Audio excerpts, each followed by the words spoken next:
So this is fun. This is one thing that I get asked about more than anything. How do you learn to solder? Or can you teach me to solder? I'm gonna assume you already understand a lot of things, but you wanna make sure your pieces are cut right. Everything fits together good. As you see, these are together all the way. So what I'm gonna do, I'm gonna take this apart because I wanna show you, everything starts with cleaning your fittings and pipe really, really good. And there's different ways. First of all, you've got fitting brushes. Now the fitting brushes are great. You wanna make sure that you get the right size for the right fitting that you have. Now, I've got 3/4 inch pipe and 3/4 inch fittings here. So this 3/4 inch fitting brush is fantastic. And it really does a good job. To me, this is where it all starts. A good joint starts by being really clean all the way through. And when you look down in there, you can really tell that the inside of that copper fitting is clean. Now, I'm gonna make sure that we do the outside of the pipe the same way, but this is an old fitting. This is one like you'd find in the back of a truck. So you really wanna make sure that you clean it well. There's a couple of different things that we can do when it comes to cleaning the pipe. Now, abrasive cloth is probably the best way to go, and it's what most people use. Now they do make fitting brushes that also clean the outside of the pipe, but abrasive cloth and a Scotch-Brite pad, these both work really, really well. So what I'm gonna do is I'm gonna go ahead and take this out, just because I built a little jig here to hold it. But what I like to do is turn it really good. I wanna make sure that I've got it to where it's completely clean. It's got a good shine on it. I don't see any black marks going this way. Maybe it got scraped along the way and you'll get corrosion that'll build up in there and that can cause it to leak. So I wanna make sure that this is really clean. So that piece is good and clean. Now this one, same thing. I'm gonna leave it here, but I wanna do the exact same thing with it and clean it up. And as you see, that cleaned up pretty good.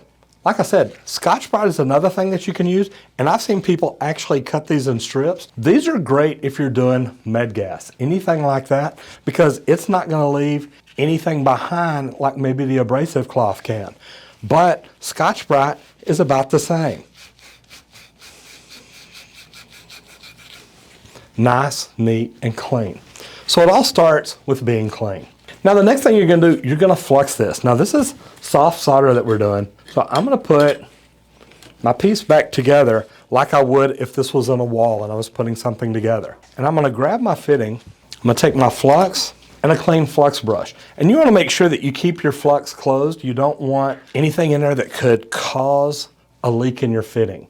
And when you make this solder joint, if you've got contaminants down in your flux, it can get in there. I've seen that happen a lot on silver soldering.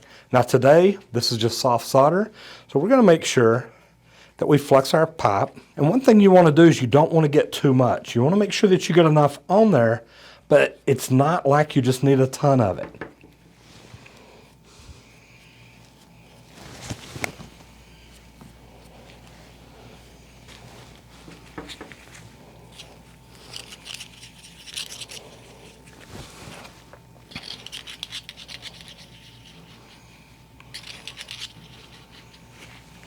Now what you're doing is putting this together, and again, I like to go through and wipe off the extra flux, but I want to make sure that my joint is all the way together. That way I know when that solder draws down in there, it's just going to seal it all up really good and tight. So now we're at the point we're going to heat it up. I've got a Prestolite torch here, and I like that because for a 3/4 inch line, it's not going to get too terribly hot. Now I've also got a torch guard down here.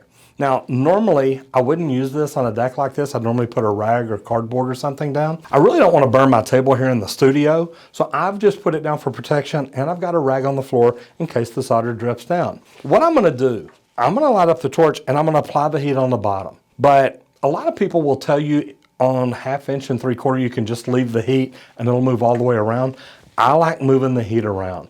I wanna know that I've got the heat right down in here in the center of the coupling, because the capillary reaction is gonna pull that down in there. And what it's gonna do when I apply the heat, it's gonna cause that solder to suck down in there. I don't wanna apply a ton of solder.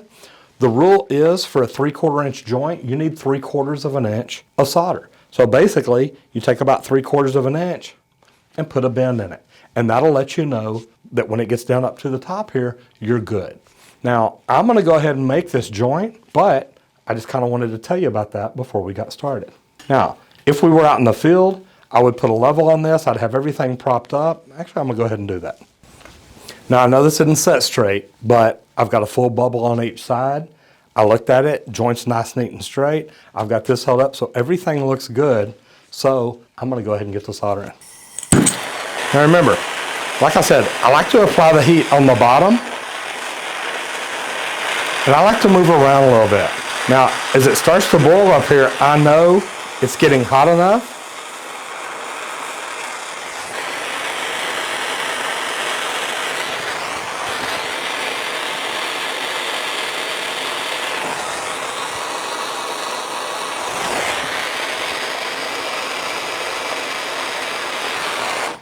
And to be honest, that's all there is to it. As you see, I didn't apply a ton of heat. I let it get hot, I put my solder on, I pulled my heat off.